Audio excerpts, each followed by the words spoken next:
আমরা বলে দিতে চাই, এই বাংলাদেশে কেবল বাংলাদেশ পন্থীরা রাজনীতি করতে পারবে।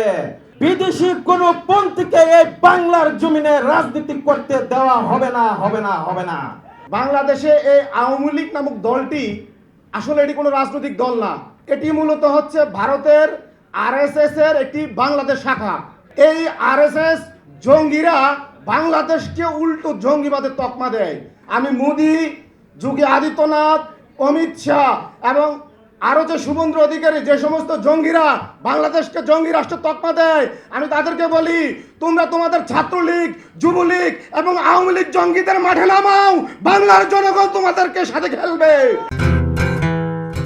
গিয়েছে কখনো বিদেশের প্রভুদের আমরা যেতে দেখেছি, কখনো আমরা বাংলাদেশ পন্থী কোনো রাজনৈতিক দল গড়ে উঠতে দেখিনি। আমরা যারা বাংলাদেশ পন্থী রাজনীতি গড়ার জন্য বিগত সময়গুলোতে লড়াই সংগ্রাম করতে গিয়ে আমরা দমন, নিপীড়ন, নির্যাতন, জেল জুলুমের শিকার হয়েছি। আমাদের সামনে এক কাঙ্ক্ষিত বাংলাদেশ অপেক্ষা করছে। সেই কাঙ্ক্ষিত দল নির্মাণের সময় এসেছে। আমরা বলে দিতে চাই, এই বাংলাদেশে কেবল বাংলাদেশ পন্থীরা রাজনীতি করতে পারবে। বিদেশি কোন পন্থীকে এই বাংলার জমিনে রাজনীতি করতে দেওয়া হবে না, হবে না, হবে না। প্রিয় বন্ধুগণ, আমরা দেখেছি এই বাংলাদেশ বিনির্মাণ করার জন্য 47 সালে আমাদের পূর্বপুরুষরা লড়াই করেছে, 71-এ মহান মুক্তিযোদ্ধারা লড়াই করেছে, 24-এ আমাদের যোদ্ধারা লড়াই করেছে। আমাদের সামনে এই আমাদের লড়াকু যোদ্ধাদের কাঙ্ক্ষিত বাংলাদেশ আমরা নির্মাণ করব, এই অঙ্গীকার আমরা ব্যক্ত করছি। প্রিয় বন্ধুগণ, আমরা আজকের এই সভা থেকে বলে দিতে চাই, আগামীর বাংলাদেশের নেতৃত্ব বিকশিত হওয়ার জন্য আমরা সবার আগে বাংলাদেশের কলেজ বিশ্ববিদ্যালয়গুলোতে ছাত্র সংসদ নির্বাচন চাই। দ্বিতীয়ত, আমরা এই ফ্যাসিস্ট আওয়ামী লীগকে অবিলম্বে নিষিদ্ধ করতে হবে এবং আওয়ামী লীগের বিচার করতে হবে।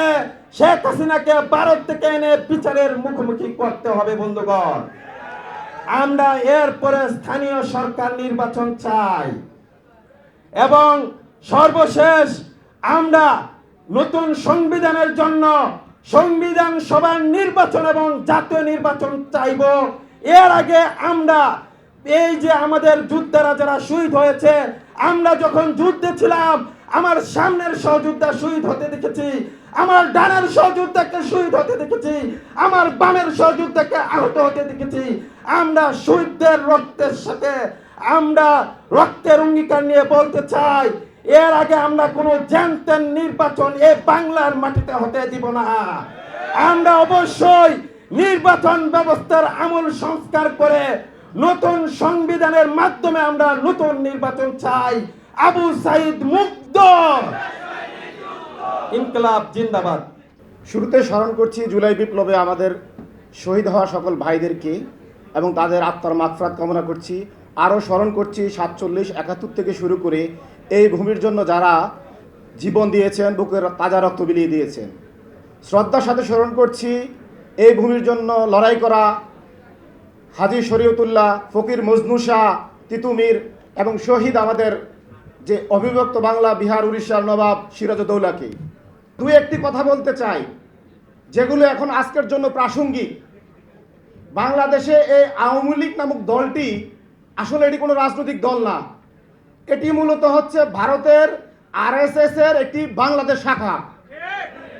এই আরএসএস জঙ্গিরা বাংলাদেশকে উল্টো জঙ্গিবাদের তকমা দেয়। আমি আরএসএস এর ওই জঙ্গিদেরকে বলতে চাই, খেলা কিন্তু এবার রোজা ঈদের আগে শুরু হয়ে গেছে। খেলা কিন্তু শুরু হয়ে গেছে। ওই খেলা যেটা তোমরা ডাক দিয়েছিল, খেলা কিন্তু এখন চলতেছে। এই খেলা এখন আমরাই খেলবো এবং আমরাই শেষ করব। তোমরা জীবনেও এই খেলার এই মাঠে নামার সুযোগ পাবা না, সাহস পাবা না। আমি মোদি, যোগী আদিত্যনাথ, অমিত শাহ এবং আরো যে শুভেন্দু অধিকারী, যে সমস্ত জঙ্গিরা বাংলাদেশকে জঙ্গি রাষ্ট্র তকমা দেয়, আমি তাদেরকে বলি, তোমরা তোমাদের ছাত্রলীগ, যুবলীগ এবং আওয়ামী লীগ জঙ্গিদের মাঠে নামাও, বাংলার জনগণ তোমাদেরকে সাথে খেলবে। বাংলার জনগণ তোমাদের জন্য সাথে খেলার জন্য বুকের তাজা রক্ত নিয়ে প্রস্তুত। প্রিয় ভাইয়েরা, আপনারা দৈনন্দিন অনেক ভালো কাজ করেন, আমরা জানি। এই রোজার আগে এই মাসটা আপনারা একটু অন্য অন্য ছোট ছোট ভালো কাজগুলো বাদ দিয়ে বড় একটা ভালো কাজ করবেন। সেই ভালো কাজটি হলো আওয়ামী লীগকে পিটানো। আওয়ামী লীগকে পিটানো বর্তমানে অন্য অন্য সব ভালো কাজ থেকে সবচেয়ে বড় ভালো কাজ। ঢাকা মহানগর প্রস্তুত। ঢাকা মহানগর উদ্দেশ্যে একটি কথা বলে শেষ করব। বিগত 17 বছর এই বাংলাদেশ পরাধীন ছিল, শুধু ঢাকা মহানগর পরাধীন থাকার কারণে। সারা দেশে আন্দোলন হয়েছে, সবাই জীবন দিয়েছে, শুধু ঢাকা মহানগর আন্দোলন আমরা গড়ে তুলতে পারি নাই। বাংলাদেশ 17 বছর পরাধীন ছিল। ঢাকা মহানগর যদি মাঠে থাকে, আওয়ামী লীগ আগামী 200 বছর বাংলাদেশে তাদের অস্তিত্ব খুঁজে পাবে না। ন্যাশনালি এবং ইন্টারন্যাশনালি সবচেয়ে বড় কালচারাল ইভেন্টগুলোর মধ্যে এটা হচ্ছে যে বইমেলাটা হচ্ছে সবচেয়ে বড় কালচারাল ইভেন্ট। কিন্তু এখন বড় বড় প্যাভিলিয়নগুলোতে যান, যারা নাকি শত শত শেখ মুজিবের বই প্রকাশ করেছে, তারাই আজকে সেই বইমেলা ডমিনেট করছে। যারা লাখে লাখে সরকারি সাপ্লাই দিয়েছে বই এবং এই শেখ হাসিনার এই ফ্যাসিবাদী মতবাদ যারা প্রতিষ্ঠিত করেছে, তারাই আজকে এই কালচারাল সেক্টরটাকে ডমিনেট করছে। সো আমাদের 32-এর ধানমন্ডি 32-এ একটি জনরোষ তৈরি হয়েছে, সারা দেশে আওয়ামী ফ্যাসিবাদকে আমরা নির্মূল করে ফেলবো, খুব ভালো কথা। কিন্তু আমরা যদি এই কালচারাল সেক্টরটাতে যদি আমাদের নতুন ন্যারেটিভ, নতুন রাজনৈতিক বয়ান না তৈরি করতে পারি, তাহলে কিন্তু আমাদের এই শ্রমগুলো সব পণ্ড শ্রমে পরিণত হবে এবং আমরা শক্তি ক্ষয় করব, কিন্তু আমাদের এই অর্জনগুলো কিন্তু সাস্টেনেবল হবে না। তো সেই ক্ষেত্রে আমরা যারা কাজ করছি, আমরা সবচেয়ে গুরুত্বপূর্ণ এখন আমরা যখন বলছি যে নতুন রাজনৈতিক বয়ান এবং নতুন রাজনৈতিক বন্দোবস্ত প্রতিষ্ঠা, সেই ক্ষেত্রে আমাদের এই কালচারাল ন্যারেটিভগুলো তৈরি করা সবচেয়ে বেশি জরুরি। এবং আওয়ামী লীগের এই কালচারাল উইংটাকে একবারে ধ্বংসস্তূপে আমাদেরকে পরিণত করতে হবে, তাহলেই আমাদের রাজনৈতিক নয়া রাজনৈতিক বন্দোবস্তগুলো প্রতিষ্ঠিত হবে। আর আমি একটা ছোট কথা বলে শেষ করতে চাই, সেটা হচ্ছে যে আপনারা আমাদের একজন রিক্সা চালক ইসমাইল ভাইয়ের কথা হয়তো বা মনে আছে, যে যিনি নাকি একজন আহত গুলিবিদ্ধ মানুষকে হাসপাতালে নিয়ে যাওয়া দায়ে তাকেও গুলি করা হয়েছিল এবং তাকে চিকিৎসা থেকে বঞ্চিত করা হয়েছিল, যে তাকে যদি চিকিৎসা দেওয়া হয় তাহলে ডাক্তার এবং ওই হাসপাতালের যারা কেয়ারটেকার আছে তাদেরকেও গুলি করা হবে। কি অনুভূতির কারণে, কি চাওয়ার কারণে সকল বাধাকে উপেক্ষা করে এই শহীদ আনাস তার বাবা মাকে চিঠি লিখে মিছিলে গিয়েছিল এবং চানখার পোলে সে গুলিবিদ্ধ হয়ে মারা গিয়েছিল, এই এসেন্সটা আমাদেরকে বুঝতে হবে। সো আমরা যখন নতুন রাজনৈতিক দলের বন্দোবস্তের কথা বলি, ওই সময় সেই ইসমাইল ভাই রিপ্রেজেন্টেশনটা আছে কি না, তাদের এই আশা আকাঙ্ক্ষার কথাগুলো আমাদের মধ্যে ফুটে উঠছে কি না। শহীদ আনাস কিসের কারণে, কিসের নেশায় সে রাস্তায় গিয়ে গুলিবিদ্ধ হলো এবং বুক পেতে দিল, সেই অ্যাসপিরেশনগুলো আমরা নিয়ে আসতে পারছি কিনা। আজকে আমরা যখন মাঠ পর্যায়ে যাই, ওই সময় সবাই বলে যে গত 5 বছর, 10 বছর, 20 বছর, 30 বছরে কেউ তো জিজ্ঞেস করে নাই যে আমরা কি চাই। তারা নিজেরা ওই কাজবদ্ধ ঘরে এসি রুমে বসে বসে সিদ্ধান্ত নেয়, তারপর বলে কি জাতীয় ইশতেহার। তো জাতীয় ইশতেহার যে করলো, কিসের ভিত্তিতে করলো? তো এই যে মানুষের যেই আকাঙ্ক্ষার জায়গাগুলো, এই জায়গাগুলো কিন্তু আমাদেরকে ফিল আপ করতে হবে, এই জায়গাগুলো কিন্তু আমাদের আপহোল্ড করতে হবে, নইলে কিন্তু আমাদের রাজনৈতিক বন্দোবস্তটা কিন্তু মুখ থুবড়ে পড়বে। এই বিষয়গুলো। আরেকটা হচ্ছে যে একটা জিনিস মনে রাখা উচিত আমাদের সবার, যে বৈষম্য বিরোধী ছাত্র আন্দোলনের ব্যানারে এই আন্দোলনটা হয়েছে, ছাত্র নেতাদের নেতৃত্বে হয়েছে, সকল পলিটিক্যাল পার্টি এটাতে অংশগ্রহণ করেছিল, কিন্তু এখন কিন্তু সবাই নিজ নিজ রাজনৈতিক এজেন্ডাতে কিন্তু ব্যস্ত হয়ে গিয়েছে। ফলে এই যে সাধারণ মানুষ, নির্দলীয় সাধারণ মানুষ, যাদের কোনো অফিসিয়াল পলিটিক্যাল পরিচয় নাই, তাদের পক্ষে কিন্তু একমাত্র আমরাই আছি।